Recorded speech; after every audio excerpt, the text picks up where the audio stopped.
ya arrancamos a este tercer y último encuentro de esta segunda corte que hemos llevado a cabo en la provincia. Así que bienvenida Rebeca, bienvenidas y bienvenidos compañeras y compañeros. Benja.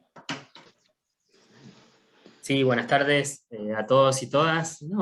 Simplemente agradecer como siempre la participación y ya directamente darle la palabra a Rebeca para dar continuidad a estas clases que venimos teniendo con ella. Así que nada más que eso. Buenísimo. Bueno, gracias Benja, buenas tardes a todas, a todos. Espero que estén muy bien. Y como bien dijeron, vamos a iniciar nuestra tercera clase, solo para revisar o recuperar el recorrido. Nosotros iniciamos una primera clase donde trabajamos sobre el concepto de evaluación formativa, cuáles son las características de la evaluación formativa. La clase pasada que nosotros trabajamos con el tema de algunos instrumentos que se usan en la evaluación formativa, y vamos a cerrar hoy revisando dentro del mismo enfoque de evaluación formativa lo que tiene que ver con las propuestas de autoevaluación y de retroalimentación. ¿Por qué estas propuestas? Bueno, porque en el campo de la evaluación formativa, si uno mira toda la producción académica de este campo, vamos a encontrar que para una línea teórica de la evaluación formativa, las prácticas que permiten llevar adelante la evaluación formativa son prácticas de autoevaluación y de retroalimentación, donde el foco o el horizonte de estas prácticas tienen que ver con la idea de lograr un estudiante autorregulado y corregulado. Los dos conceptos, autorregulado en términos del desarrollo de la autonomía de los sujetos que estamos formando, y corregulado porque esa posibilidad de desarrollo autónomo no es un desarrollo individual, sino es un desarrollo que yo hago con otros, con mis pares, con mis profesores, con los materiales, con los recursos, ¿sí? Y entonces vamos a compartir hoy estos ejemplos de estos instrumentos. Nosotros en el recorrido que venimos haciendo de evaluación formativa, digo, para seguir una secuencia, nosotros proponemos situaciones significativas en la enseñanza, situaciones desafiantes.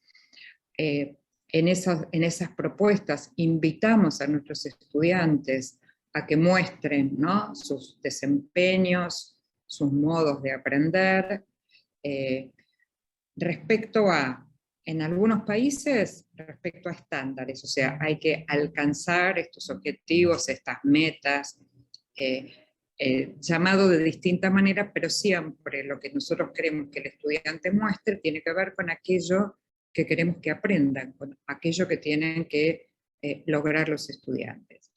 Con eso que nosotros juntamos como evidencias de aprendizaje, lo que hacemos es valorar, en el sentido de ofrecer valoraciones a través de las prácticas de retroalimentación, y después tenemos un último paso en los países donde la calificación de alguna manera termina de certificar los aprendizajes, es también el último punto del recorrido, que es cuando nosotros ponemos una nota a nuestros estudiantes. Entonces, ¿cuáles son las tres prácticas que vamos a mirar hoy y que son las prácticas que les decía que de alguna manera forman el núcleo central de la evaluación formativa? Primero las prácticas de autoevaluación, después las prácticas de aprender a recibir retroalimentación y saber qué hacer con eso que uno recibe, y la tercera, que son prácticas de ofrecer retroalimentación, que básicamente tiene que ver con la tarea entre pares, ¿sí? Les decía que estas prácticas de autoevaluación tienen que ver con lograr que el estudiante aprenda a autorregularse. ¿Qué significa en concreto y en términos, digamos, de lo que nosotros como maestros y profesores podemos hacer en el aula? Aprender a autorregularnos significa que nosotros aprendemos a desarrollar nuestras habilidades metacognitivas, eso de pensar sobre cómo pensamos, para gestionar nuestros propios procesos de aprendizaje. Eso significa que tenemos que primero entender qué capacidades, qué habilidades tenemos que desarrollar como estudiantes.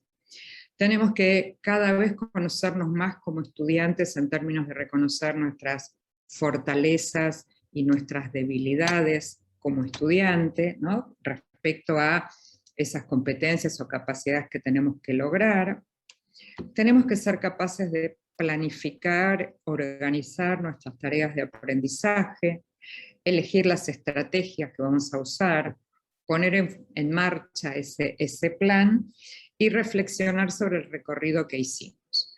Esto, que es una descripción, es para desarrollar a lo largo de todos los niveles de escolaridad. Esto no es un recorrido que se logra en un año, o en un cuatrimestre, o en un trimestre, sino este es como el horizonte que la evaluación formativa se propone en términos del desarrollo de un sujeto autónomo, ¿no? Entonces fíjense que si tomara un ejemplo de autorregulación, sería esa capacidad que el estudiante, por ejemplo, tiene de darse cuenta que tiene que volver a leer un texto sin que necesariamente venga el profesor y le diga, tenés que volver a leer el texto, ¿está bien? Esa capacidad de darme cuenta, esa capacidad de conocerme mejor como estudiante, esa capacidad de, en cuanto me doy cuenta, poder organizar y gestionar y planificar y organizar mi propio proceso de aprendizaje. Nosotros vimos durante la pandemia que esta capacidad de gestionar sus propios procesos de aprendizaje en muchos casos no fue posible porque justamente son prácticas que antes de la pandemia estaban poco instaladas en las escuelas. Entonces ¿cómo podría pretender que un estudiante de manera autónoma se maneje a través de una plataforma, a través de todo lo que conocemos hoy como una educación virtual, remota, sin tener desarrolladas esas habilidades de autonomía, ¿no? Entonces, la pandemia nos ha mostrado la necesidad que nosotros tenemos de que formen parte de nuestros programas de enseñanza un tiempo destinado al desarrollo de estas habilidades del aprender a aprender. Si nosotros sumamos lo que cada maestro en la escuela primaria, en el nivel inicial, lo que cada profesor en la escuela secundaria y por supuesto en los niveles superiores puede ir sumando, ¿no? una gotita más, una práctica más vinculada a esto, nosotros vamos a llegar al desarrollo de estos estudiantes autónomos, sobre todo porque nosotros estamos hoy en contextos de alto grado de incertidumbre en el sentido de cómo se va a desarrollar la educación en el futuro, qué cambios en el mundo van a impactar, como impactó la pandemia, digamos, pero no hace falta otra pandemia, sino los mismos cambios que se suceden en el mundo hacen que nosotros tengamos que formar a nuestros estudiantes mucho más en ser estudiantes autónomos capaces de seguir aprendiendo a lo largo de toda la vida, que un estudiante que sepa muchos contenidos, ¿no? Y evoque esa información. Lo que necesitamos es que ese estudiante sea capaz de buscar información por su cuenta, de seguir aprendiendo aunque ya haya terminado, por ejemplo, su escolaridad, que ese estudiante sea capaz de darse cuenta cómo puede usar mejor sus fortalezas para seguir aprendiendo, para insertarse mejor en el mundo, para trabajar en lo que quiera trabajar de la mejor manera posible.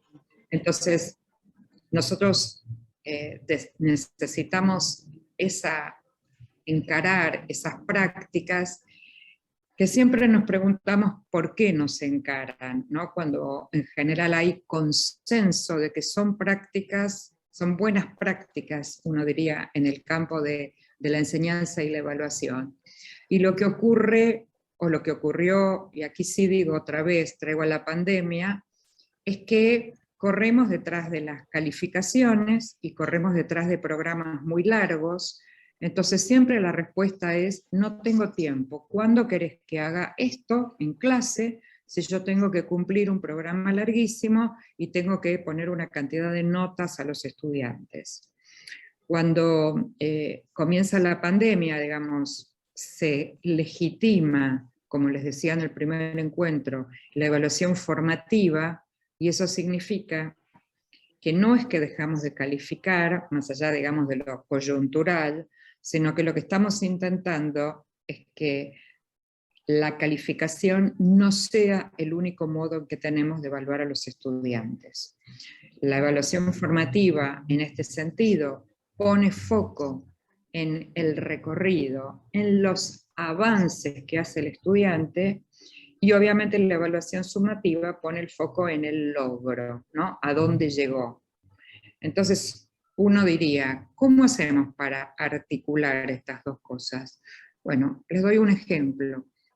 Yo, y no individualmente, digo, en consenso, en mi institución, podemos ponernos de acuerdo que la evaluación de avance, de recorrido, en la ponderación de la calificación va a valer el 70% de la nota.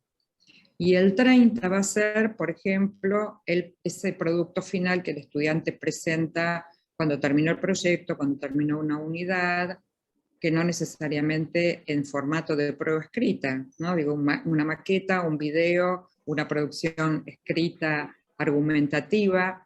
Y entonces, con ese solo ejercicio de ponderar en un porcentaje importante el avance y el recorrido, estaríamos dejando lugar, legítimamente un lugar, a la evaluación formativa. Y le diríamos a nuestros estudiantes, nos importa muchísimo que avances, no solamente que llegues, nos importa tu capacidad de, estabas en el escalón 2 y has subido al escalón 4, por decirlo simbólicamente, ¿no? Y ese recorrido, no solamente has subido esos 2 escalones, sino además podés explicar cómo lo hiciste, cuál fue el recorrido, qué estrategias utilizaste, cuáles son las habilidades de pensamiento que pusiste en juego, ¿no? ¿Qué te costó más? ¿Qué te costó menos? Bueno, todo eso lo vamos a ir viendo ahora en algunas herramientas para que ustedes puedan ver estos ejemplos que estamos diciendo. Fíjense, por ejemplo, este es un ejercicio que hacemos mucho con los estudiantes, que intenta que los estudiantes pongan en palabras, ¿no? Por eso la pregunta, ¿cómo te das cuenta? ¿No? Entonces, por ejemplo, ¿cómo te das cuenta si comprendes este texto que estás leyendo? ¿No? Y entonces el estudiante tiene que, con sus propias palabras, contarnos, o escribir, como ustedes quieran, ¿no? ¿Cómo él se da cuenta que está entendiendo lo que está leyendo? La segunda pregunta es si puede mostrar que comprendió, ¿no? ¿Cómo me mostrarías que comprendiste esto que estás leyendo? Y una tercera puede ser, si tuvieras que volver a hacer esta tarea que estás haciendo, si harías algo de manera diferente. Por ejemplo, yo podría responder, bueno, leería un par de veces más el texto y marcaría las ideas principales, o me haría un esquema en una hoja, ¿no? Bueno, estos son ejemplos de 3 preguntas que yo podría eventualmente cambiarlas por otras, ¿no? ¿Qué es importante si yo decido usar, por ejemplo, este ejercicio? Usarlo muchas veces en el año, el mismo, para que el estudiante se apropie de este ejercicio, de esta actividad, y cada vez aumente su nivel de conciencia, de hacer visible cómo está aprendiendo. Fíjense, otro ejemplo de autoevaluación. Aquí, por ejemplo, en secundaria tenemos materias, ¿no? Ciencias sociales, arte, a modo de ejemplo. Y la primera columna le pedimos al estudiante que escriba en qué querría mejorar en esa materia, ¿no? En qué necesita ayuda, si puede identificar algunas dificultades que tiene, por ejemplo, para completar las tareas en esa materia. Y ustedes piensen que siempre en estos instrumentos hay siempre un espacio para que el profesor o el tutor del curso escriba alguna recomendación, alguna sugerencia a modo de retroalimentación. Por supuesto, puedo hacer esto mismo en lugar de con varias materias, con una sola, pienso como aprendo en ciencias sociales, y entonces voy a escribir distintos tipos de actividades que solemos hacer en ciencias sociales, como por ejemplo, leer textos, buscar fuentes de información, mirar un fenómeno desde distintas perspectivas, contrastar ideas diferentes, y entonces mi cuadro a la izquierda tendrá todas estas cosas que yo acabo de decir, y yo contestaré que quiero mejorar en, supónganse, en la búsqueda de fuentes de información para encontrar fuentes más válidas y confiables, o que necesito ayuda porque no me doy cuenta cuando una fuente de información es más confiable que otra.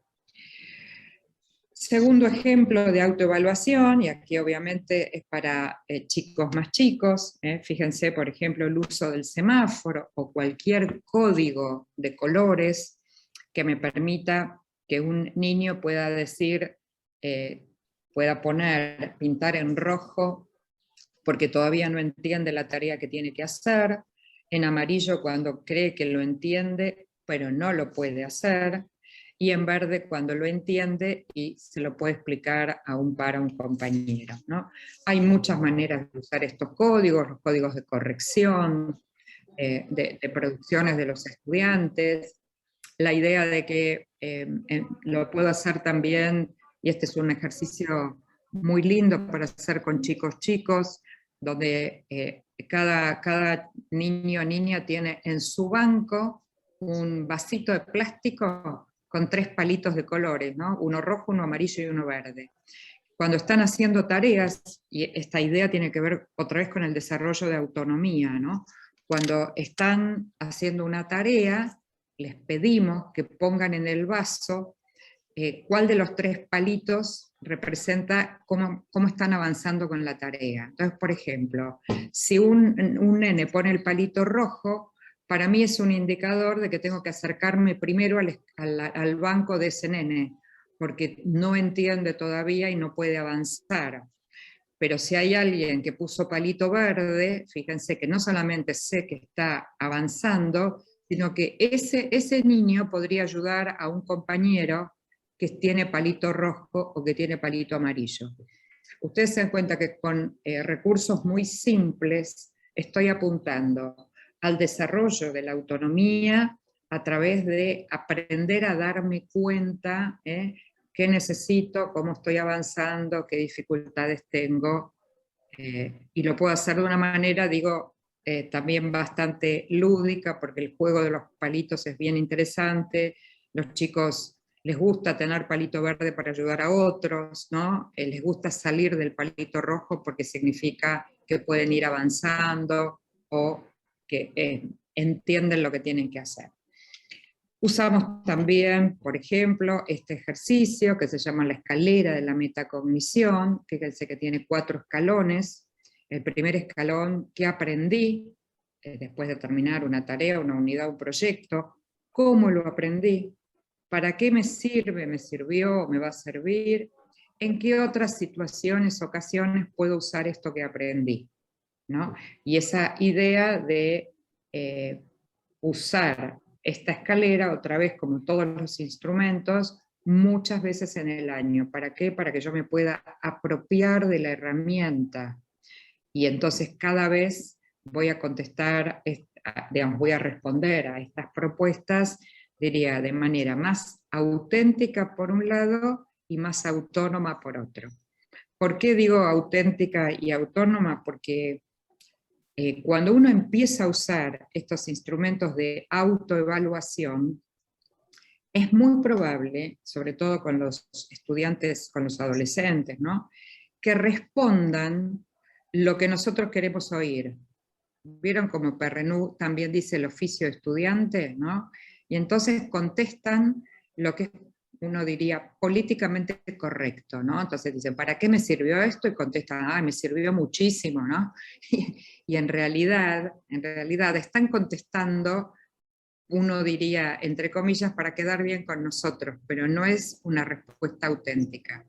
Entonces, ¿por qué no es una respuesta auténtica?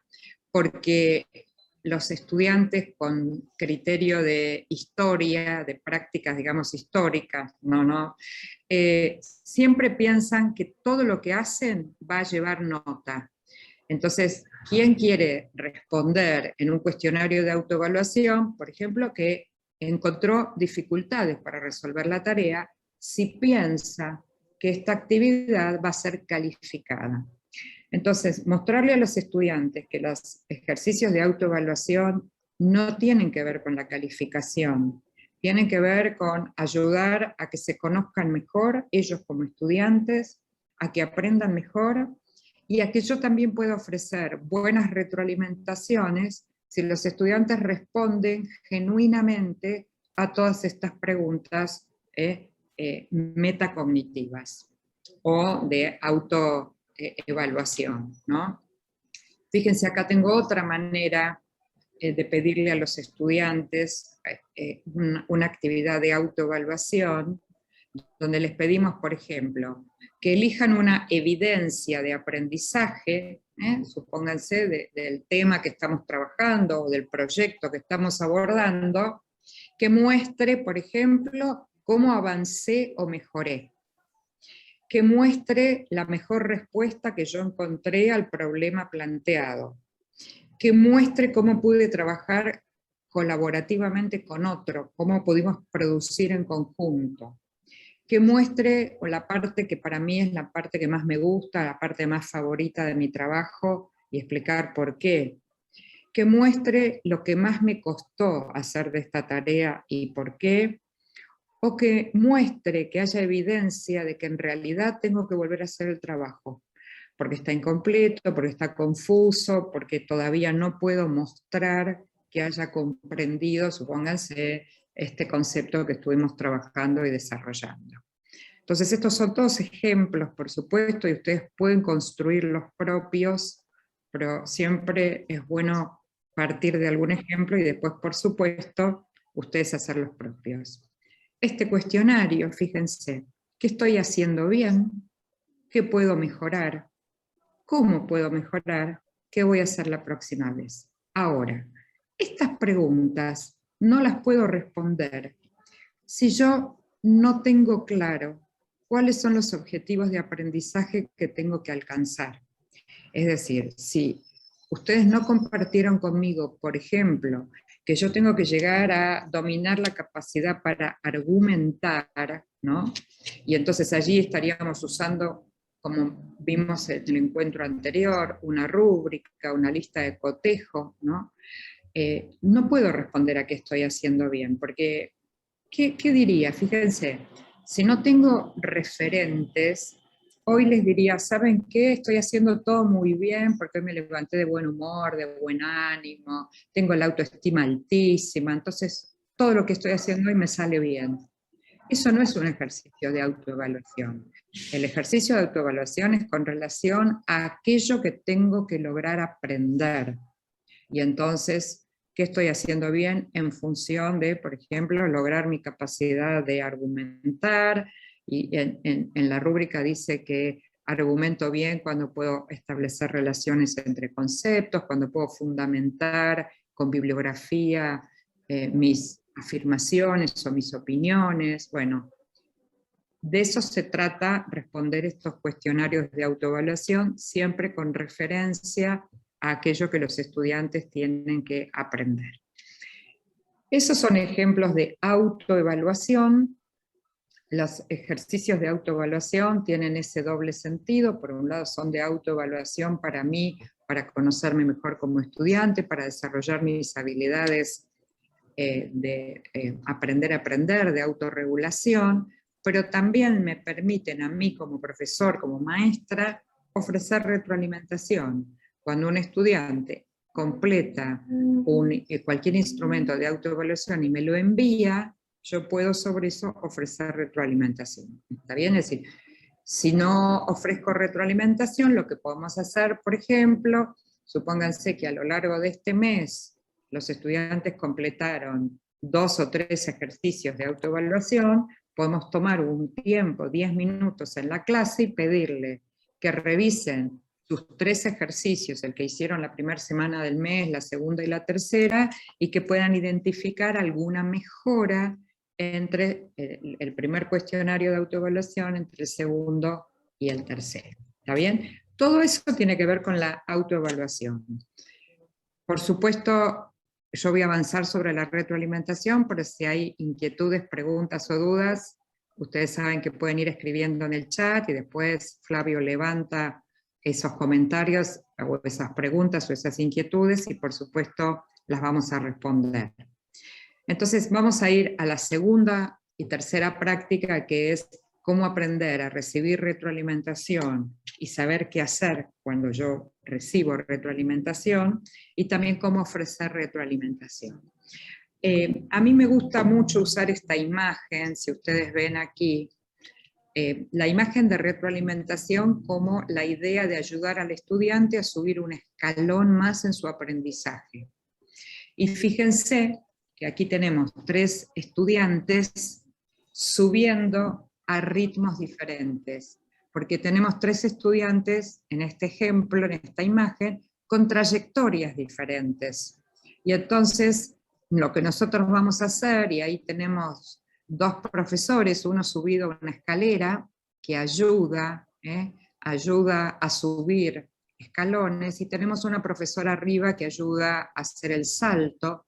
Quiere decir que nosotros estamos pensando que nuestro rol como profesores, como maestros, en la retroalimentación es ayudar a los estudiantes a seguir avanzando, a seguir subiendo un escalón, a ayudar a identificar el medio vaso lleno de lo que los estudiantes van alcanzando, justamente para poder avanzar y mejorar.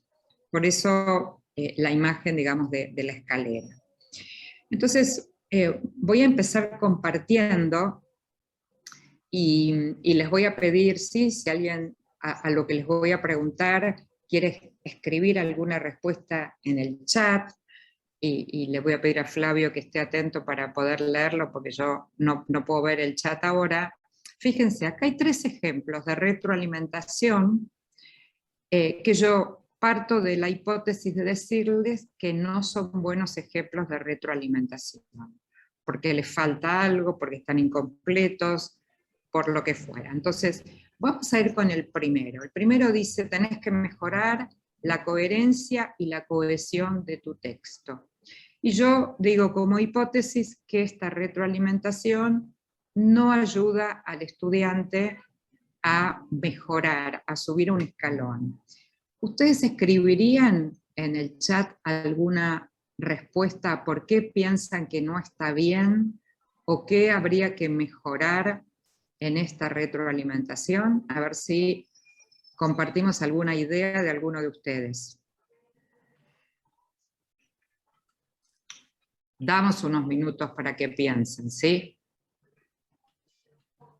Bueno, acá Cecilia, si hay, ahora pude abrir el chat. Cecilia dice, falta explicar cómo hacerlo. Bien, Cecilia, ¿no? Hay una cosa que no dice, no le da ninguna información sobre cómo hacerlo. Daisy dice, ¿cómo podrías mejorar la coherencia y la cohesión de tu texto? Pues faltaría plantear una pregunta para que el estudiante busque estrategias. Ariel dice, se parte de lo que al alumno le falta exactamente en lugar de mirar el vaso lleno. Muy bien. Habría que mejorar el cómo, está bien. Dice Alejandra, no da aportes de cómo hacerlo o para qué es importante. Excelente, muy bien. Gracias por los aportes. Vamos al segundo ejemplo, y hacemos exactamente lo mismo, los que tengan ganas de aportar. El segundo ejemplo también decimos hipotéticamente que no está bien, dice, valoro tu responsabilidad. ¿Qué problema tiene? Bueno, Cecilia nos dice, ¿qué valoro? No sabemos muy bien porque qué es responsabilidad para mí, qué es responsabilidad para cada uno de ustedes. ¿Algún otro problema identifican en esta presentación?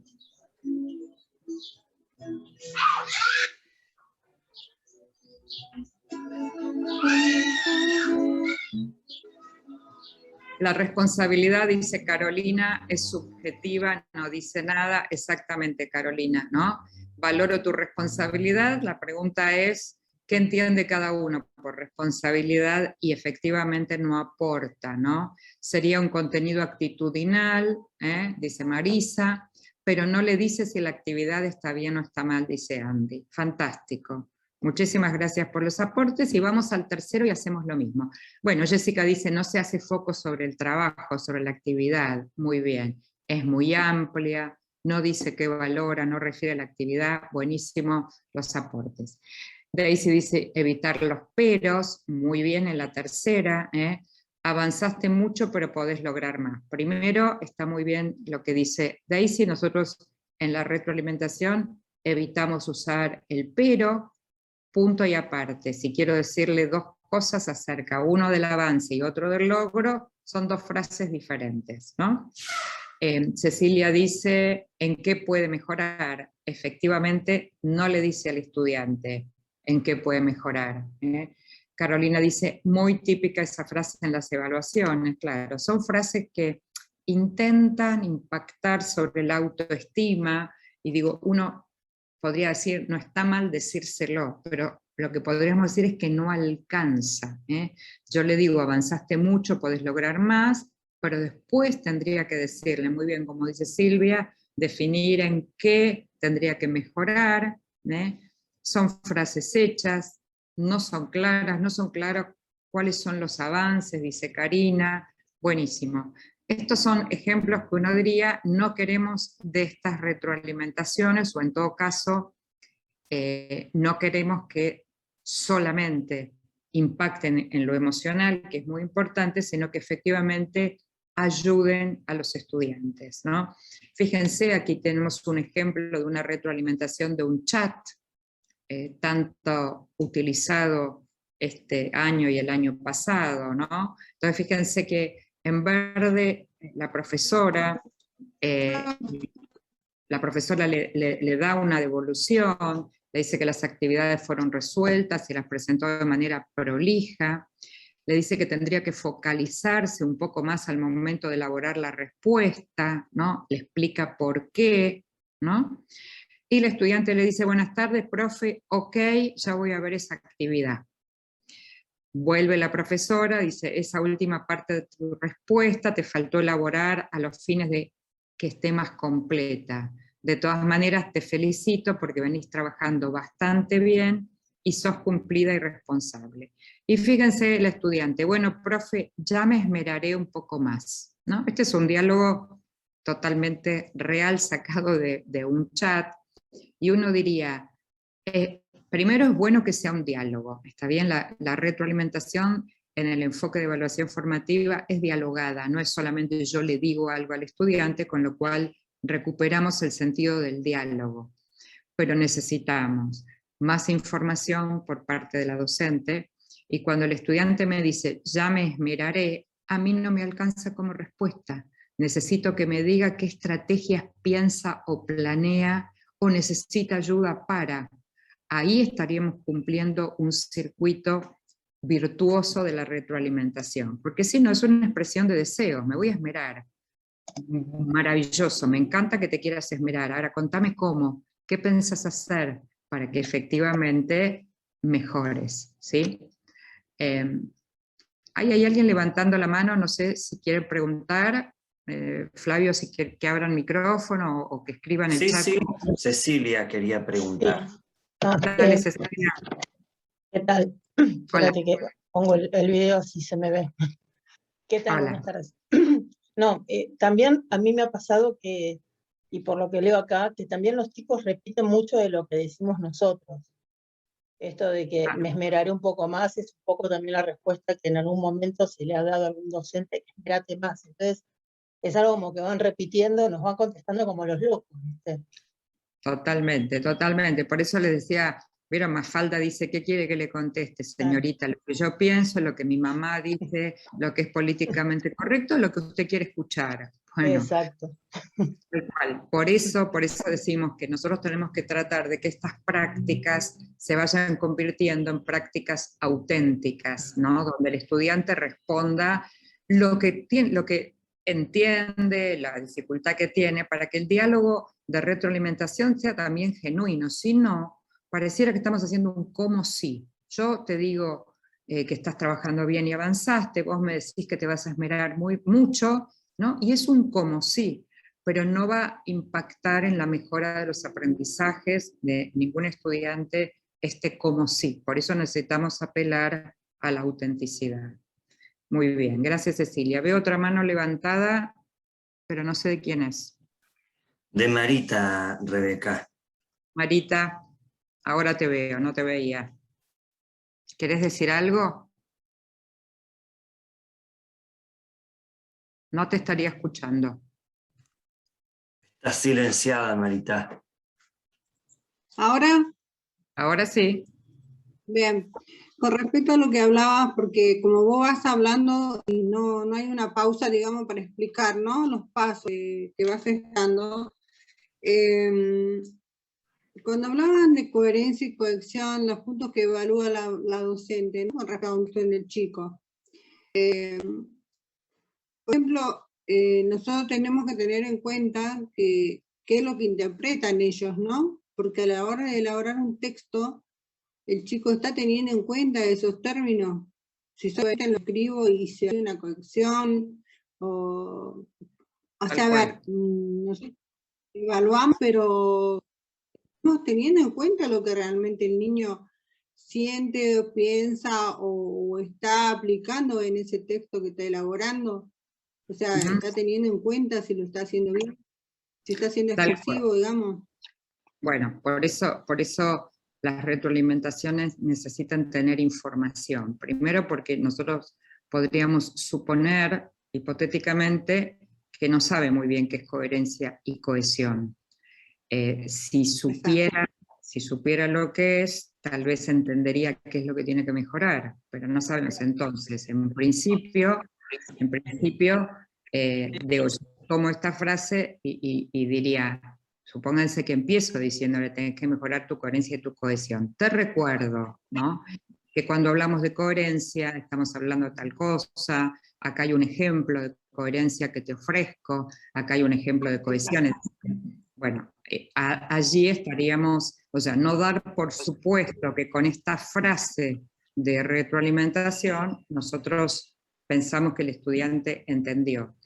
Yo tenía la respuesta de un estudiante, de una profesora que me compartió después que ella le dijo esto, tenés que mejorar la coherencia y la cohesión, y el estudiante le respondió, si supiera lo que es la coherencia y la cohesión, tal vez lo haría mejor, ¿no? Bueno, claramente falta información en la retroalimentación, por supuesto. Buenísimo, gracias Marita. Otra cosa que me quedó en duda, cuando hablabas del semáforo, que marcamos, por ejemplo, los colores de acuerdo a lo aprendido, ¿no? Yo lo saqué un poco acá como, por ejemplo, que es algo muy, como poner muy en evidencia el aprendizaje de cada chico. Yo, de acuerdo a lo que veo, por ejemplo, los niños hoy en día son de marcar mucho, ¿viste? Hay mucha competencia entre ellos.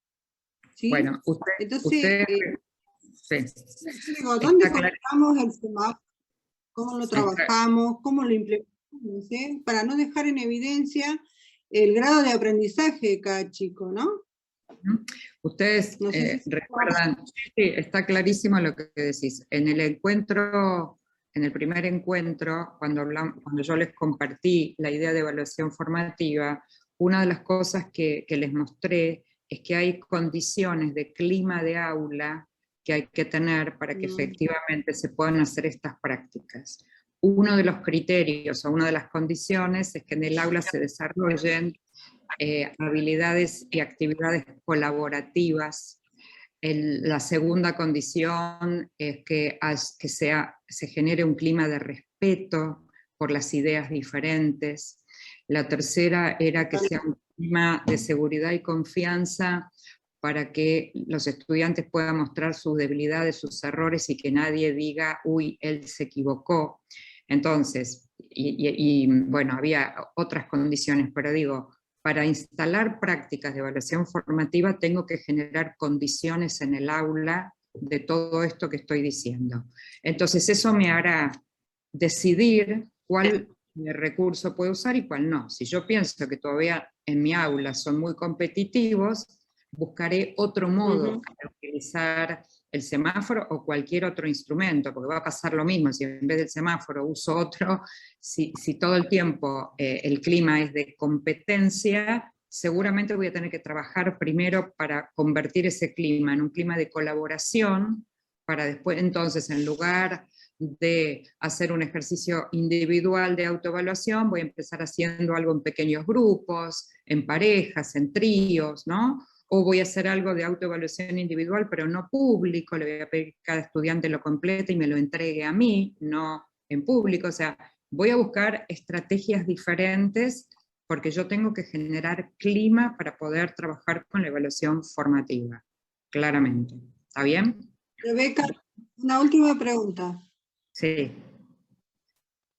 ¿Qué pasa, por ejemplo, con un alumno que está en trayectorias y va a egresar el año que viene, va a la secundaria, y es una persona que tiene dificultades para hablar, se inhibe a la hora de la lectura, no lo quiere hacer de manera ni individual ni grupal, y él está calificado con una nota de poco SA por no querer leer?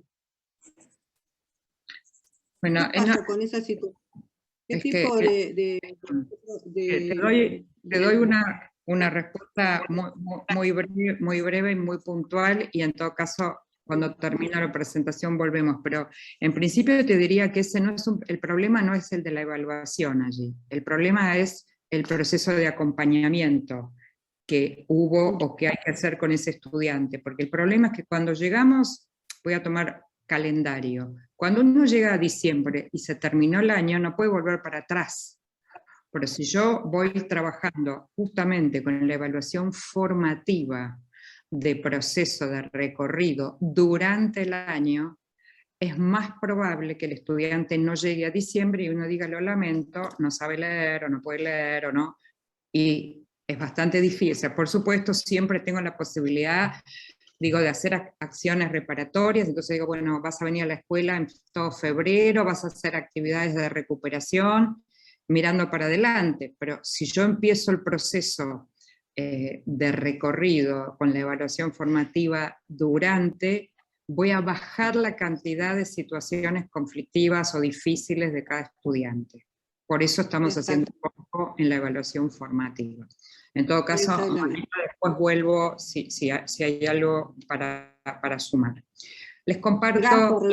No, al contrario. Les comparto otro ejemplo de retroalimentación. Aquí los vamos mejorando a los dos anteriores. Fíjense, acá dice, valoro los variados ejemplos que elegiste para explicar el concepto de contaminación ambiental. ¿Qué estoy haciendo ahí? Estoy identificando algo que el estudiante hace bien, ¿sí? Y estoy valorando, digo, estoy diciéndole que está bien, que eligió variados ejemplos, eso es una fortaleza de ese estudiante en esta retroalimentación. Del otro lado le sumo y le digo, tu opinión personal es importante, o sea, valoro que él emita una opinión personal, pero fíjense que le voy a hacer una sugerencia de mejora. Para sostener esa opinión personal, necesitas fundamentarla utilizando fuentes de información científica. Te propongo leer el trabajo de Emilia para orientarte. Aquí le doy un ejemplo, le digo, mira, si lees el texto de Emilia, ¿qué vas a encontrar en el texto de Emilia? Cómo ella fundamenta una opinión consultando fuentes de información científica. Por supuesto, en lugar del ejemplo de Emilia, puedo darle un ejemplo yo, pero se dan cuenta que hay un reconocimiento de algo que hizo bien, de una fortaleza, ¿no? un reconocimiento de que es bueno que opine, una identificación de algo que tiene que mejorar y una sugerencia de cómo hacerlo.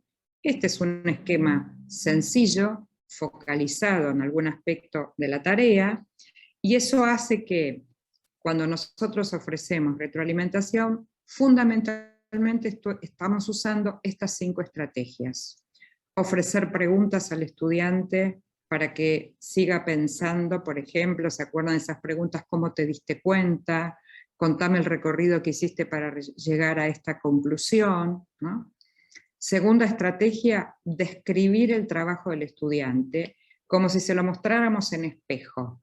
Decirle, por ejemplo, veo que encontraste 3 fuentes de información diferentes, que lo único que estoy haciendo es describir lo que él hizo. ¿Por qué? Porque muchas veces el estudiante hace la tarea, pero no sabe muy bien cómo la hizo. Si uno le pregunta, y no sé, te dicen. Entonces, nosotros comenzamos ese diálogo de retroalimentación describiendo lo que él hizo.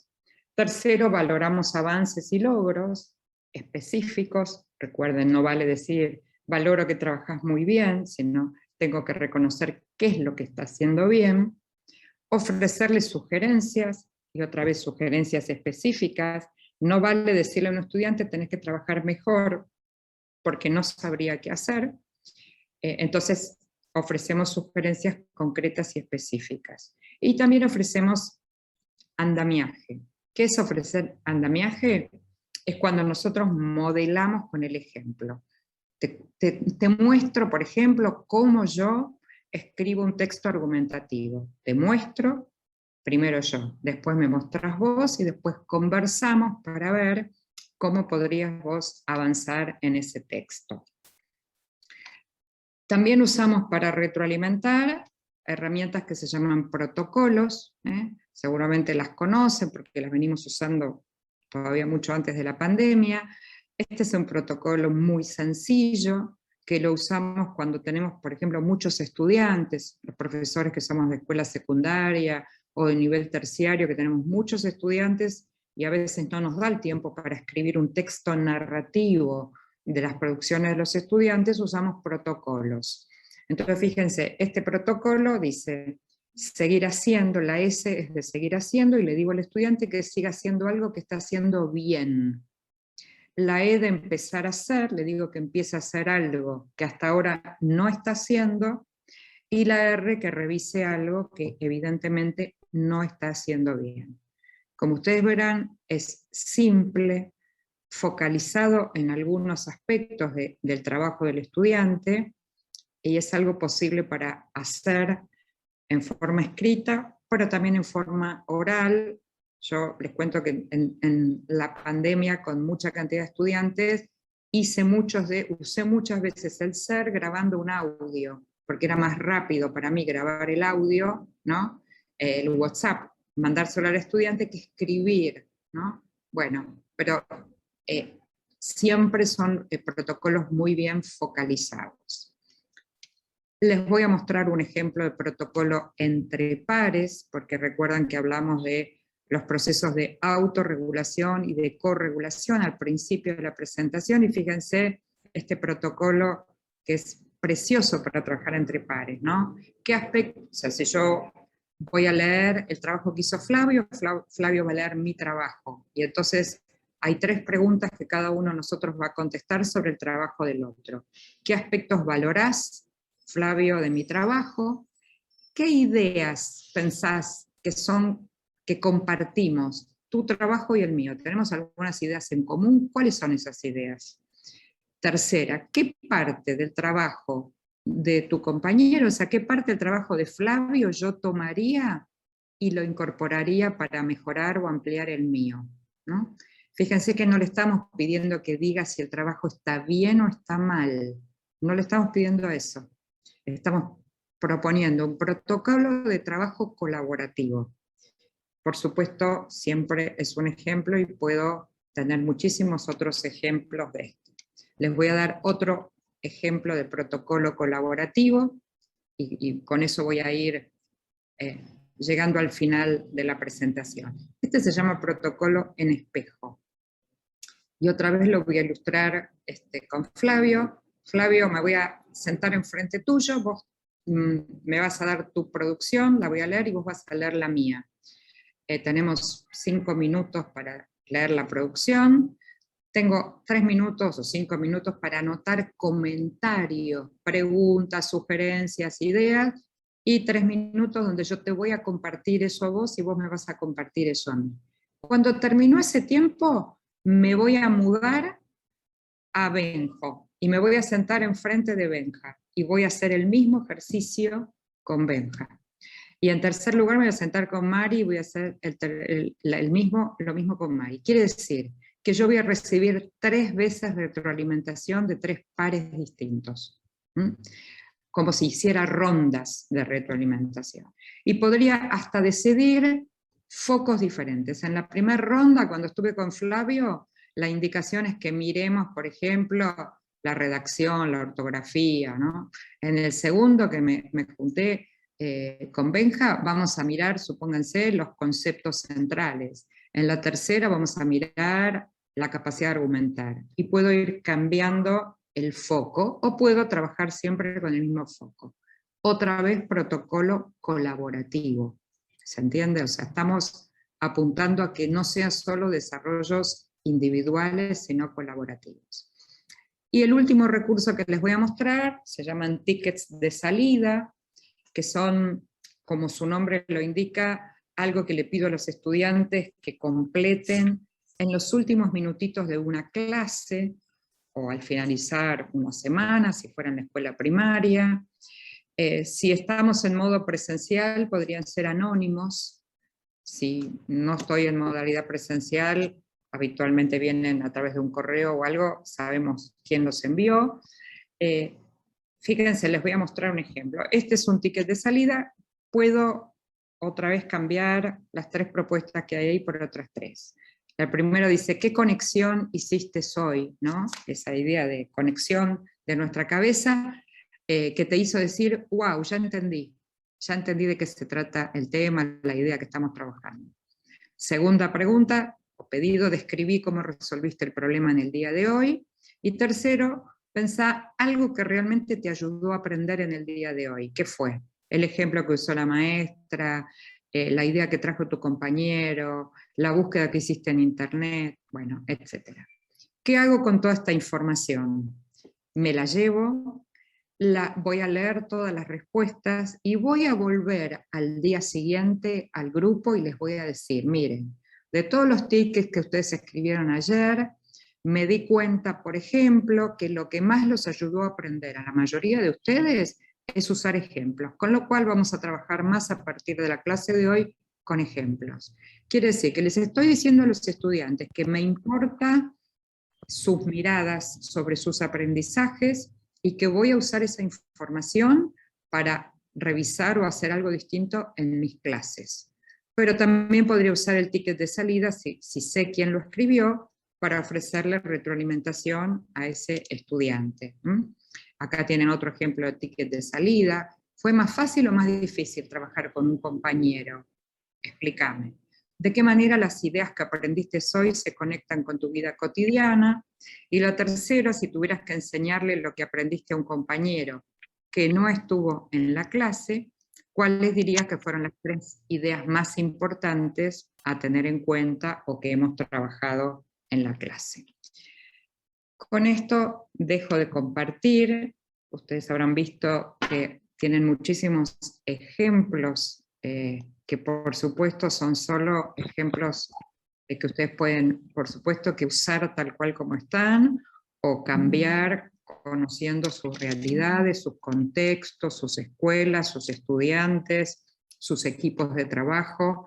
Por siempre pensamos que es mejor tener un ejemplo concreto para mirar y después decidir, bueno, lo cambio, lo transformo, lo mejoro, pero allí tienen bastante material sobre autoevaluación y retroalimentación entre pares. Para que estas prácticas impacten en la mejora de los aprendizajes, necesitamos enseñarlas, necesitamos mostrarles a los estudiantes para qué sirven, cuál es su sentido, y necesitamos sostenerlas en el tiempo, hacerlas muchas veces. Usar un ejercicio de autoevaluación 3 veces en el año no les va a sumar nada a los estudiantes, porque no va a impactar, porque los chicos no se apropian en 3 veces del uso de esa herramienta, no vamos a fortalecer sus trayectorias haciendo 3 veces un ejercicio de esto. Tiene que ser prácticas sistemáticas y en acuerdos y consensos, o sea, si lo hace la maestra de tercero, lo tiene que hacer la maestra de cuarto, la maestra de quinto, el profesor de... ¿Se entiende? No es para que el que quiera lo hace, sino son también productos y acuerdos entre pares para contribuir entre todos a mejorar los aprendizajes y las trayectorias de nuestros estudiantes. Dicho todo esto, como siempre habilitamos el diálogo, la conversación, los aportes. Allí Flavio nos colabora en este momento. Supongo que deben tener como varias preguntas, consultas, deben estar pensando en sus prácticas, todos pensamos en nuestras prácticas, al escuchar, al leer, se nos van ocurriendo ideas de cómo hacer determinadas actividades con nuestros estudiantes, ¿no? Así que, bueno, ahí Cecilia quiere preguntar algo, está levantando la mano. ¿Cómo no, Cecilia? Bien, nuevamente, hola a todos y a todas. El tema es, yo soy profe de artes visuales y para mí yo trato de explicarles a los chicos que yo no les evalúo si el trabajo que hicieron es lindo o feo, porque el arte no se puede evaluar de esa forma, es una bestialidad. He sabido de historias de docentes que les han roto trabajo a los alumnos, lo cual me parece terrible, y no hablo de hace mucho tiempo, hablo en estas épocas. No hablo del año 30 ni de cuando yo iba a la escuela, que realmente es una guasada eso, ¿no? De hacerle eso a un chico, más que nada en arte, que es como que siempre se sienten frustrados y fracasados y que no pueden dibujar como el Renacimiento. Eso es algo que lo tienen como muy incorporado. Y el tema de la evaluación a veces se hace difícil, ¿no? Porque yo trato de trabajar mucho con lo que es arte contemporáneo también, entonces es un poco más complejo, porque es más subjetivo todavía. Pero sí trato de tener en esta área todo el tema del proceso de trabajo, ¿no? Yo a los chicos les digo que no se lleven los trabajos para hacer en la casa, que los hagan en el aula.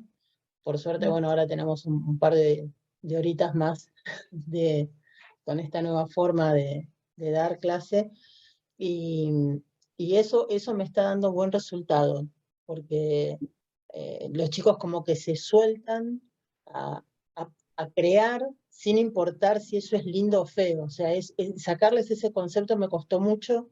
Y aparte, bueno, este sistema también que nos lleva a cambiar de escuela casi todos los años, porque se caen las suplencias, porque, bueno, no podés seguir a no ser que enganches un interino, o sea, titular. Y a veces esto que vos decís, ¿no? De la constancia en que se siga con esto, a veces se corta, ¿no? Y también para los chicos no está bueno todos los años estar cambiando de profes. Este año no solo cambiaron de profes, sino que en la misma área tenían distintos profes del área, o sea, fue como un desbande pedagógico terrible, y se hace difícil un poco, ¿no? Porque hay chicos que yo los tuve y ya no los tengo, los tiene otro profe. Son unas épocas medio complejas para esto. Sí, igual, sí, bueno, totalmente. traté de poder hacerles entender a mis alumnos la forma de trabajo de lo que es, al menos en visuales, que es el proceso de trabajo y no el resultado, ¿no? Y mucho que también veo que en las evaluaciones nos están poniendo, están haciendo poner no nota cuantitativa, sino cualitativo. Eso también. Totalmente. Eso. Comparto lo que decís, y te diría que lo haría extensivo no solamente al área de arte, ¿no? Sí. Esa idea de romper un trabajo simbólicamente, a veces no hace falta romper un trabajo, sino la forma en que uno le devuelve al estudiante que lo que hizo está mal. Y no porque no hay que mentirle, decirle, no, voy a decirles que está todo bien si no está todo bien, pero hay modos y modos que impactan para que tu actitud frente a eso no sea, bueno, yo no sirvo para esto, no nací para las artes, no nací para las matemáticas. Entonces, ahora, yo sí quiero recuperar algo de lo que decís justamente por la variabilidad, no solamente de las horas, las suplencias, sino por también lo que pasa en el mundo y lo que sucedió, digo, con la pandemia en el sentido de cambiar las reglas de juego de la escolaridad y demás. Cuanto más empoderemos a los estudiantes para hacerlos más autónomos en su capacidad de darse cuenta cómo están aprendiendo, eso va a hacer que cuando un docente venga con un criterio diferente, el estudiante pueda frente a eso decir, mire, nosotros venimos trabajando, nos importa el proceso, nos importa el recorrido. Ese empoderar, que en la evaluación no se ve habitualmente, porque el estudiante hace ese ejercicio de te digo lo que querés escuchar para que me apruebes. Claro, exacto. Bueno, nosotros tenemos que tratar de traccionar para que ese enfoque de la evaluación, no sé, obviamente digo, es un cambio de paradigma, como hablamos en el primer encuentro, y no se cambia un paradigma de un día para otro, y no digo porque es voluntarista y que solamente, pero digo, en la medida que haya políticas públicas como las hay en estos momentos donde la evaluación formativa y lo cualitativo tiene espacio, en la medida que nosotros tomemos cada vez más conciencia y nosotros seamos promotores de estos cambios y trabajemos con ello, con los estudiantes y con la familia, porque a veces no es el estudiante, sino es el padre o la madre reclamando por qué mi hijo se sacó un 5, sacó un 4, ¿no? Hay que cambiar una cultura, no es fácil, y lo más probable, Cecilia, es que convivamos con estas modalidades diferentes durante un buen tiempo, Terrible. y que, bueno, pero va a ser así porque, vuelvo a repetir, no es un cambio de técnica, que digo, bueno, ¿sabes qué? En vez de este protocolo usemos esto otro.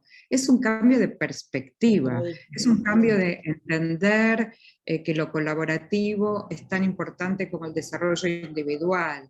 Es importante que el recorrido ocupe un lugar importante y también la producción final, o sea, no me importa si es lindo o feo, como vos decís, pero No. yo quiero que el estudiante, si tenía que hacer una maqueta, la haga, ¿ok? Claro. Y si no la hizo, no está bien que no la haya hecho. Entonces no estamos... Sí, en ese proceso uno lo puede ir ayudando y organizándolo, decir, mira, anda por acá, anda por allá, sin decirle, no, mira, lo que estás haciendo es horrible.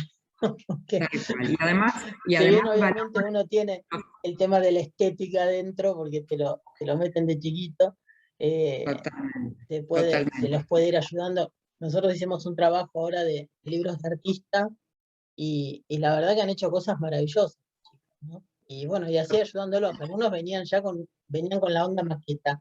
Digo, no es maqueta, es un objeto de arte que me cuenta una historia, no es maqueta. Entonces, bueno, ahí es como que lo iban mejorando y les iba, si bien me decían, voy a hacer una maqueta de un apocalipsis, todo, digo, y de explosiones. Digo, no, hacé la explosión, no me hagas la maqueta del apocalipsis porque vamos a estar 5 años de arquitectura. O sea, olvídate. Totalmente. Bueno, buenísimo, Cecilia. Entonces, bueno, ahí ir explicándoles, y también, bueno, todo esto que vos dijiste, yo soy tutora de un curso y hay muchas cosas que me van a servir para poder ayudar a los chicos a ir cerrando con las demás áreas porque estamos complicados. Pero bueno, gracias por todo el material. Y te quería preguntar si hay algo, algún material que sea claro en lo que la diferenciación que nos cuesta a muchos, me parece que es de los criterios y los indicadores de evaluación.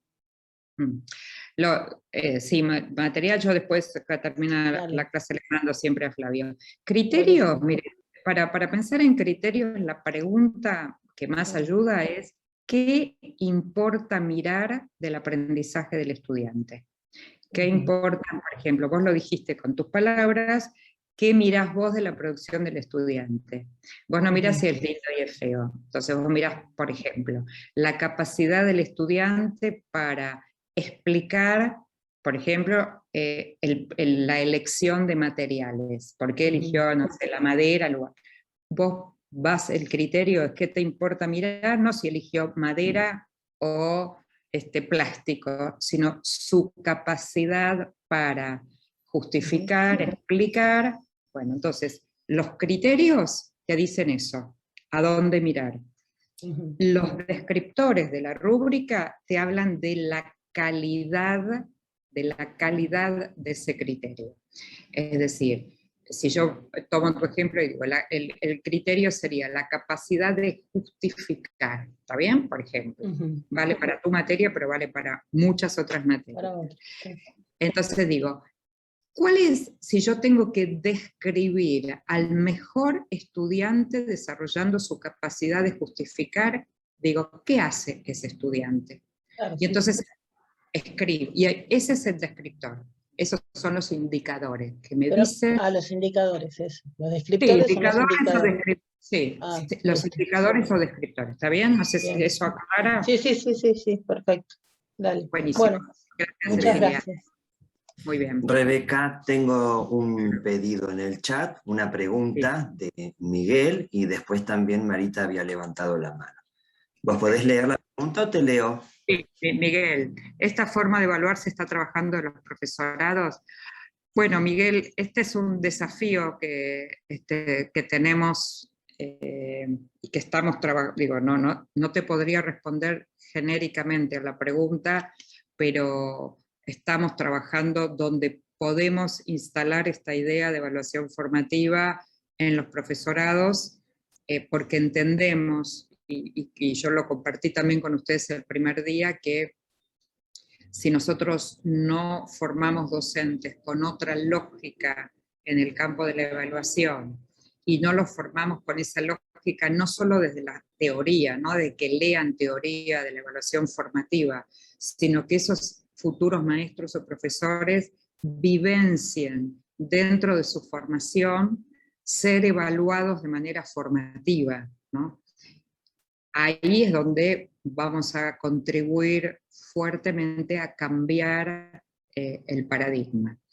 Hay muchos profesorados que están trabajando de una manera bien diferente la evaluación y hay muchos que todavía siguen considerando la evaluación como la mesa de examen final, donde cuanto más riguroso, más estricto, o si vas con más miedo, mejor. Por eso les decía, conviven las dos lógicas. Pero se ha avanzado mucho.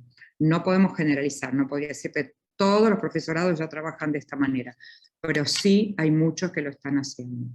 Así que eso es alentador. Marita.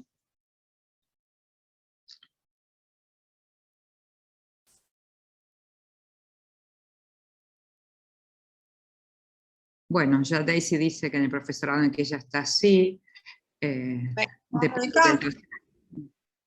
Sí. No, como último comentario yo creo que nosotros los docentes tendríamos que implementar muchísimas estrategias con respecto a lo que, digamos, impacta, digamos, sobre el tema de los chicos, ¿no? De su autoestima, porque es algo que está muy a flor de piel, algo muy vulnerable en ellos continuamente, ¿no? Me gusta mucho el tema de la lengua y literatura, me gusta trabajar mucho con producciones de texto, me gusta llevar a los chicos a indagar mucho sobre situaciones, de crear historias, ¿viste? Y una persona que siempre insisto en esto de que hay que romper la estructura esa, ¿viste? Del aula, porque yo creo que el chico sentado ahí en el banco, entre cuatro paredes, no es la forma muchas veces de que él pueda expresarse, ¿no? Porque es algo muy, muy formado, muy cerrado. Entonces yo a veces si tengo que hacer un trabajo de texto con ellos, una producción de algo, a mí me gusta romper esa estructura, digamos, ¿no? Llevarlo al chico afuera, que él tenga que vivenciar cada cosa, que toque, que mire, que respire, que sienta el olor, que vea el color, ¿no? Cuando yo voy a hacer una producción, quiero que hagan una producción de un texto, me gusta eso, ¿sí? Romper esa estructura áulica para ver qué es lo que yo puedo tener de ellos. Ujú. Está muy bien, Marita. Está muy bien, Marita. Te diría que vuelvo como a una primera idea del primer encuentro, que es cómo buscar la coherencia entre los modos de enseñar y los modos de evaluar, ¿no? Y entonces uno diría, una clase más rígida, más estructurada, donde solo el profe habla, no es la mejor estrategia en términos de enseñanza para después buscar coherencia en la evaluación formativa. Entonces, todas las propuestas que ayuden a modos más activos, más participativos, más vivenciales en la medida de lo posible, por supuesto, también contribuyen a un clima de clase diferente, y entonces un clima de clase diferente permite también otros modos de pensar la evaluación. Así que buenísimo que puedas usar esas estrategias en la enseñanza y entonces buscar la coherencia con la evaluación. Gracias, Marita. Gracias. Pues nada. ¿Algo más que quieran compartir, preguntar, decir?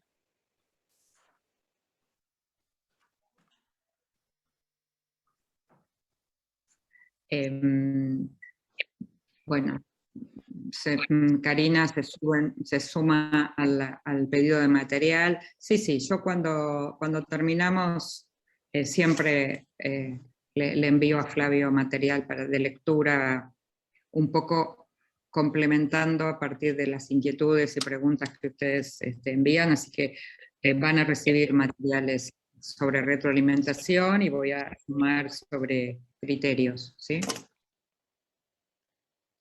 Bien. ¿Alguien más? ¿Una duda, algún comentario? Aprovechen. Es interesante por ahí escuchar los planteos de los compañeros in situ, ¿no? Desde las cosas que le pasan en la cotidianeidad, y que está bueno que podamos charlarlo y que uno escucha y piensa, a todos nos pasa más o menos lo mismo, ¿sí? Las dudas que tenemos, las complicaciones que tenemos, lo que nos sucede a veces de la falta de tiempo, la falta de criterios o la falta de acuerdos institucionales, es más que importante. De nada sirve que yo haga una práctica de evaluación formativa cuando otros compañeros que trabajan conmigo en la escuela no lo estén haciendo. Ahí Karina, veo que está levantando la mano. Hola, Karina. Hola, ¿qué tal, Rebeca? Hola, compañeros, compañeras. Sí, un poco esto, sumarme a lo que decía hace un rato, porque a veces se nos confunden los criterios, en qué tenemos que hacer acuerdos, en estrategias, a veces son varios conceptos y a la hora de definirlos se nos mezclan.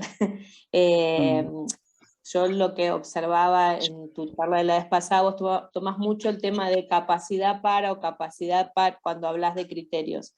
Entonces, bueno, como que fui tomando algunas ideas y algunas cosas, pero bueno, a veces se nos hace difícil, ¿no? Yo estoy en la dirección de una escuela pequeña y queremos trabajar en esto de construcción de acuerdos institucionales con relación a la evaluación.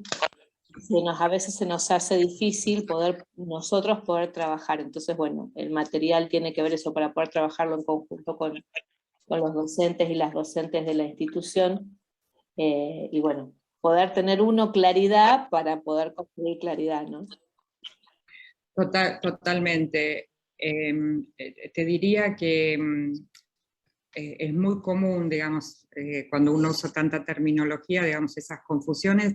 Yo lo que pienso siempre es que los consensos, no se consensúa sobre todas las cosas, ¿está bien? Es decir, nosotros tenemos un diseño curricular, tenemos normativas, ¿está bien? Me parece que los consensos tienen que estar mucho más pegados a lo situacional, al contexto, ¿no? A quiénes son mis estudiantes, a cómo es mi escuela. Ahí hay mucho para construir consenso por un lado, y por otro lado tampoco confundir los criterios de evaluación, es es una definición nuestra como docentes, digamos. No es algo que el estudiante tiene que ser partícipe, por ejemplo, en elegir qué mostrar para dar cuenta de ese criterio, ¿no? En el ejemplo sería así: la capacidad de argumentar es algo que lo defino yo, docente, la institución, la materia, ¿no? Ahora, el estudiante protagonista debiera poder elegir una evidencia y decirnos a las dos, Karina, profesora, esta es el trabajo, la evidencia que muestra cómo yo desarrollo mi capacidad de argumentar. ¿Está bien? Y podemos sí consensuar con los estudiantes, construir esos niveles de calidad, y todo eso suma al desarrollo de la autonomía. Pero nosotros definimos con precisión los objetivos a alcanzar. O sea, yo no le pregunto a un alumno si quiere alfabetizarse o no. ¿Se entiende? O sea, tomo ese ejemplo. Eso es decisión, digo, institucional del adulto, del diseño curricular, de los profesores. Ahora, hay 1000 maneras de hacerlo, hay 1000 recursos que yo puedo usar. Los estudiantes podrían proponer, profe, a mí me gustaría leer este texto, ¿no? Para aprender a leer mejor, porque me gusta este autor, o me gusta este cuento. Bueno, ahí hay mucho para diferenciar entre qué consensuamos y qué no, ¿no? Y obviamente la diversidad de estrategias es, digamos, innumerable, todas las estrategias que hay y que vamos creando, y también la necesidad de compartir, ¿no? O sea, cada uno de ustedes tiene estrategias interesantes que el otro no conoce, entonces también el armado de redes suman un montón, porque uno no tiene que inventar solo la pólvora todos los días, hay mucha pólvora inventada, y está bueno compartirla, comunicarla, dárselo a otro. Te presto, te comparto, mira el ejercicio que diseñé, que planifiqué, ¿te sirve? Usalo, después contame cómo lo usaste. O sea, hay mucho de eso que por suerte está sucediendo, y hay mucho todavía para hacer en ese sentido, ¿no? Pero comparto tu inquietud, y gracias por compartirlo. Rebeca, en el chat Ariel escribió una pregunta más que interesante. Dice, ¿hay que eliminar definitivamente la calificación? Yo acá distinguiría la calificación de la certificación. O sea, la certificación no la vamos a eliminar porque es el modo que tenemos de armar un sistema, o el modo que el sistema educativo está armado. Yo creo que podríamos, estoy hablando de futurísimo,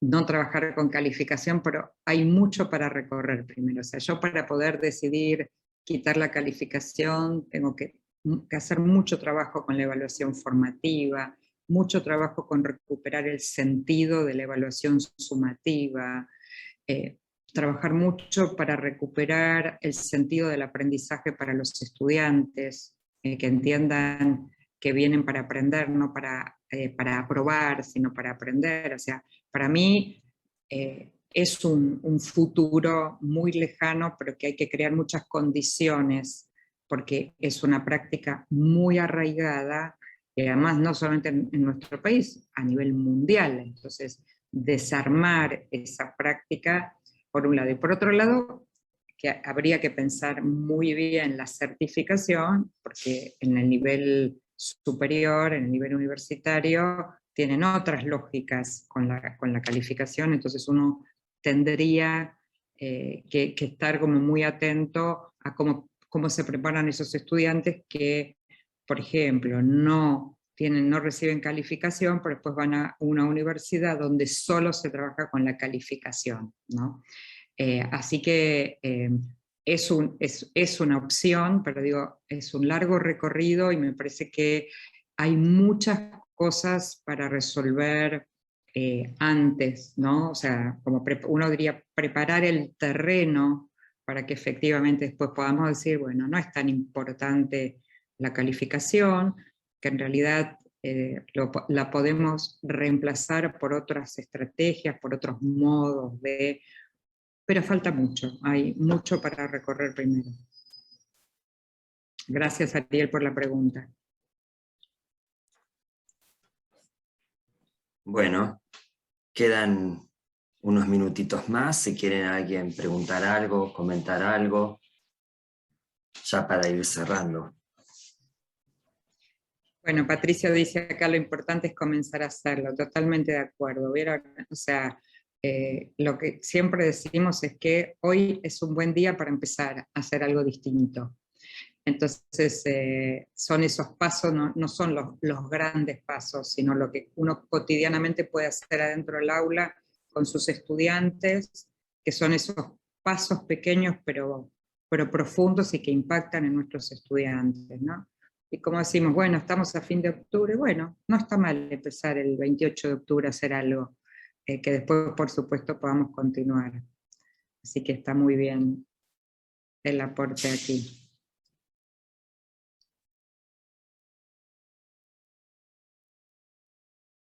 Bueno, dice Ariel, si una educación, evaluación que implica diálogo, participación, no va a contramano de los valores de la sociedad. Y sí, la educación es, diría, el aprendizaje es contracultural, ¿vieron? Nosotros decimos que para aprender necesitamos tiempo, que hay que ir despacito, y salís a la calle y te dice, llame ya, y en un segundo obtenga el éxito en su vida comprando esto. Y nosotros decimos, miren, los procesos de aprendizaje son lentos, lleva tiempo, necesitamos profundizar, y te dice, tienes 5 minutos para resolver la compra, y entonces diría que vamos a contramano en ese sentido, ¿no?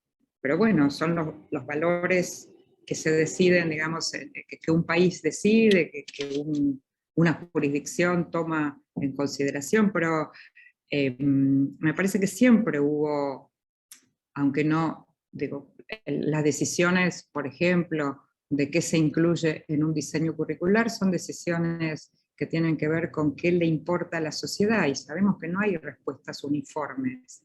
Algunos piensan que hay que enseñar esto y otros piensan que hay que enseñar otro, algunos piensan que para vivir mejor hay que hacer esto y otros piensan lo contrario. Digamos, son tensiones que están todo el tiempo presentes en las decisiones que se toman en el campo de educación, cuando se diseña un currículum, cuando se escribe una política pública de evaluación, de inclusión, todo el tiempo, y son tensiones, claramente.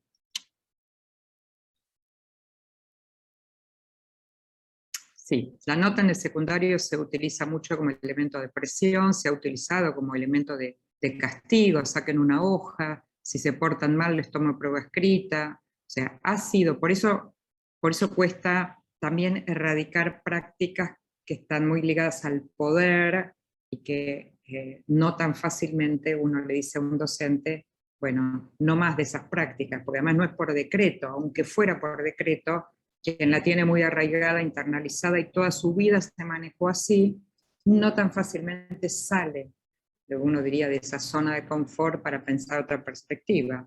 Pero como decimos, hoy es un buen día para empezar a cambiar la perspectiva también.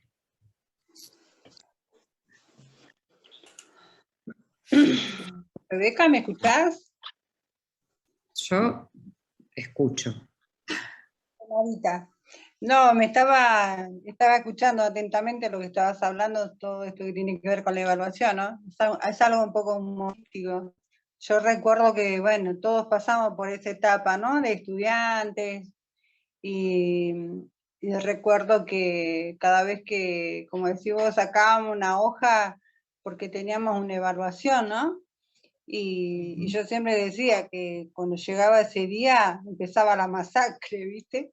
Porque nadie iba preparado, porque era sorpresivo, sacan una hoja, tienen evaluación, ¿viste? Entonces yo hasta el día de hoy me quedaba así, como empezó la masacre, ¿viste? Pero bueno, hoy en día los chicos no tienen que vivirlo así, ¿viste? Totalmente, creo que hay que cambiar en profundidad estas prácticas, ¿no? Por eso, pensando en una evaluación más democrática, más participativa, más de construcción, que impacte y mejore los aprendizajes. Me parece que esa es la línea en la que por lo menos, y el espíritu con el que en estos 3 encuentros hemos compartido acerca de la evaluación formativa. Así es. Bien. Gracias. No, al contrario, gracias Marita. Rebeca, la verdad que bueno, han sido valiosísimos tus aportes, obviamente, pero además es interesante poder compartir y construir entre todos estas cuestiones que nos pasan en la escuela respecto a la evaluación y que cruza y toca tantos otros temas como los acuerdos institucionales, como las concepciones que tenemos sobre el aprendizaje, sobre la enseñanza.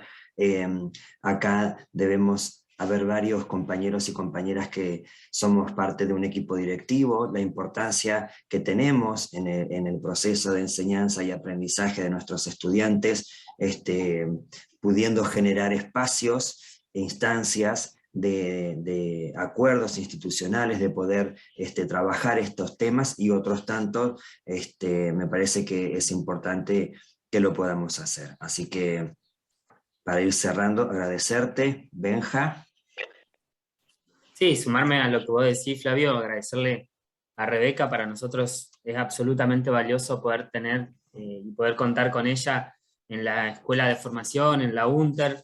Como decías recién, muchos de los que hemos pasado por los concursos directivos la hemos leído, hemos tenido la oportunidad de poder acercarnos a su material, y es una herramienta muy valiosa porque además de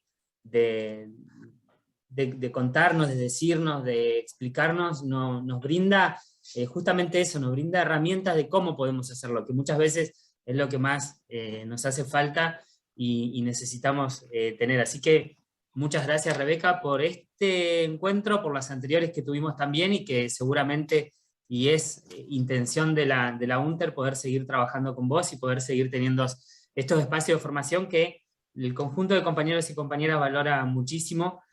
Así que muchas gracias a vos, gracias a los compañeros y compañeras que lo decimos en cada una de las jornadas. Este año y el año pasado han estado expuestos a las pantallas más que nunca en su vida, y sin embargo aceptan estas jornadas de formación que las hacemos a través de la virtualidad. Ojalá podamos volver a la presencialidad. Es el objetivo de la escuela, de la UNTER, poder volver a tener esos encuentros presenciales que teníamos por seccional, donde nosotros íbamos hacia ustedes, brindándole estas jornadas de formación que hoy las hacemos a través de la virtualidad, pero con la intención de que en algún momento podamos encontrarnos nuevamente como lo hacíamos antes con la Escuela Rodolfo Walsh. Así que muchas gracias, Rebeca, gracias compañeros, compañeras, y bueno, agradecerle a Mari, que se tuvo que ir porque tenía otro compromiso, pero Mari está todo el tiempo ahí con los certificados, con toda la cuestión organizativa, así que muchas gracias. Y decirle a los compañeros y compañeras que por ahí se perdieron algo de la clase está grabada, la pueden ver en el canal de YouTube de la UNTER, la vamos a subir entre hoy o mañana, así que ni bien la tengamos, la vamos a compartir en el mail que le mandamos la asistencia. Así que por mi parte, muchas gracias y nada más. No, gracias por la invitación, gracias Flavio, gracias Benja.